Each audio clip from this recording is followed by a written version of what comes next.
Dheeraa ta'uu kee kan ofirratti baraa deemte umuriin kaa jalqabdeeti. Dheeraa ta'uu kee kan ofirratti bare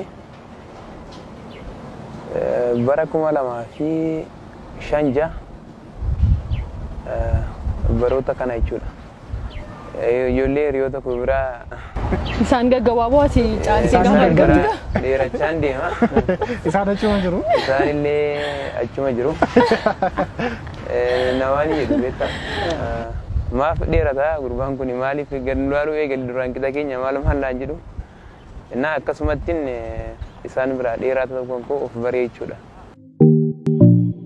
Uffannaa gaafa gara mana bitachuu gara suuqiitti deemtume maaltu si mudata? Namootni ilaalcha akkamiisiif qabu gaafa uffannaa bitachuudhaaf gara sana deemu?